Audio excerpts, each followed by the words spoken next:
Hey people, it's Tanae. In this video, I'm gonna be watercoloring this magenta wig and making it jet black. Well, at least attempting to do that. So I got this wig from AF Sister Wig. I've been mostly happy with it, even though I'm pretty sure it's not the same quality as the one that they sent a certain popular YouTuber for her wig review, but that's a video for another day.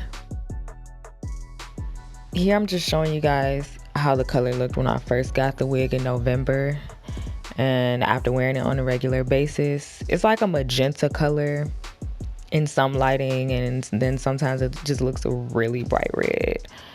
And this is the wig now. It's all full of product and messy because I haven't washed it or worn it in a couple of weeks, but I'm about to go shampoo it and then I'll show you the watercolor process. All right, so I had this theory that if I put the wig in a smaller bowl and like pack it in there, it would color faster. It was just a theory. I'm not a wig connoisseur, but I filled this little bowl with hot water and then I poured some Adore Jet Black color in there. It is a semi-permanent, so I can go back to the red color after some washes. And then I stirred the color in until the water was 100% black. I've seen other people spray some Got To Be on their lace to prevent it from turning color, so I did that too. Now, every video I've seen of this being done, people just dipped it for like 1 to 2 minutes and it would be fully colored. But while I was dipping it, I realized that there was a bunch of red mixing into the water, and then I was like, damn, it's probably because the color on this wig runs really bad when water touches it.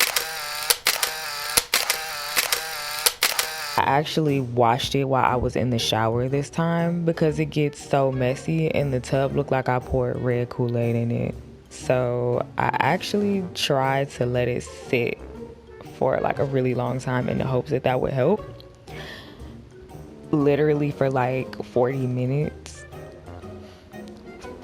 The red from the wig mixed with the black in the water, and the wig came out like steel red on top, black on the ends, and something in between everywhere else. It actually looks like a nice ombre, but I wanted it to be jet black.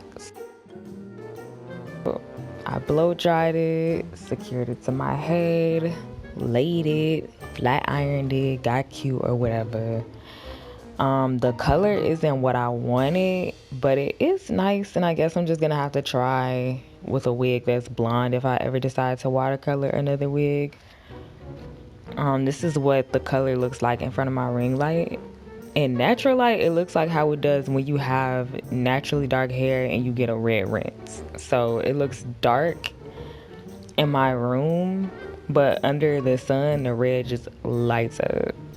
Moral of the story, don't watercolor wigs that already have color that runs like crazy.